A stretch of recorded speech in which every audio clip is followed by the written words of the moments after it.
I grew up in a family with 4 children, and you know, we had kind of a typical normal family as far as I saw for the most part. So there were periods in my life where I became more of a follower, and you know, I ended up becoming friends with those that were also kind of followers and looking for friendship and love, and wasn't always finding it in maybe the healthiest of places. And I started going to a Wesleyan church in my area, Allendale at the time. Got really involved with the youth ministry, and specifically the worship team. And I did an internship there at the time as a worship leader. So learned a lot about just leading worship, and really had a huge passion for that.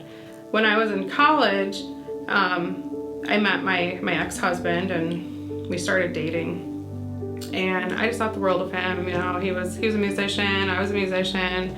We could hang out, you know, jam out together. We had a lot of fun. I mean, it was all like based on like just fun, you know, and jamming out. But at that time I started smoking marijuana with him, and I just thought when I had tried it with him, and it wasn't my first time, but when we were together, and I said so clearly, I could do this every day for the rest of my life. This makes me feel so good. So there was so much pain and hurt that I was numbing from that drug. And then I proceeded to do just that. There was just this addiction inside of me, this sin that was inside of me that I could just not on my own stop. And I wasn't necessarily willing to give it up quite yet either. Still working full time, you know. I had a job. I was doing great in my profession. But God just wasn't present in my life. I didn't allow him to be. You know, fast forward after my daughter was born, that's really when I started dabbling with alcohol. And we were just both like stuck in this toxic relationship. There was one night, I left. I drove around, and I thought, you know, I could just drive into that train. Like, just, you know, and then it could just all be over. So much heaviness and burden. Could not handle it any longer. So I went and parked somewhere for a little bit. Something that night just drove me home. That following weekend, I got home again on a Friday from work, so this is week 2 back at work, and I just couldn't. What am I gonna do? I can't even function at all.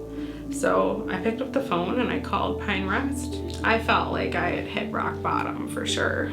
So coming out of Pine Rest, I really had a decision to make, and really put down this ultimatum with my husband at the time, and it was either we're getting clean together because I need you in this, because I need you to support me. And we said, you know, in sickness and in health, and right now, like, we're sick and we need to help each other, or I'm leaving because I have to get out of this environment. If I want to be the best mom that I need to be for our daughter, then I have to get clean. We went through therapy together, and it was just really clear that one of us wanted to change and the other one was just kind of like on the fence about it. So, and what I had to do was just really like crack open and make visible what was going on in my life to those around me, because I was hiding so much and carrying that burden and trying to be secretive, and I just had to ask for help. Kind of had a heart-to-heart with God. I mean, at my house by myself, you know, just prayed over my house and told Satan that he needed to flee, like that these evil spirits are not allowed here anymore. And I did a lot of praying over my house. I got connected in their church, Encounter Community Church up there in Belding. Got connected in and started playing on their worship team and just attending some events there. I started dating again and met Todd and started coming to Journey shortly after that. And I've just really felt at home, been able to connect with quite a few people and built some strong friendships. Prior to going to Pine Rest and getting clean, but like right after. And I tried a couple different therapists and things didn't really mix, and then landed on, you know, this gentleman who, him and I just really connected, and it was a faith-based therapy.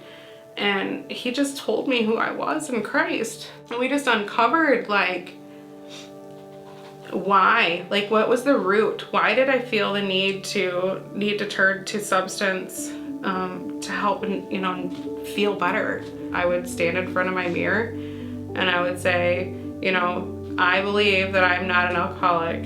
I believe that I will not drink again. I believe that I am worthy.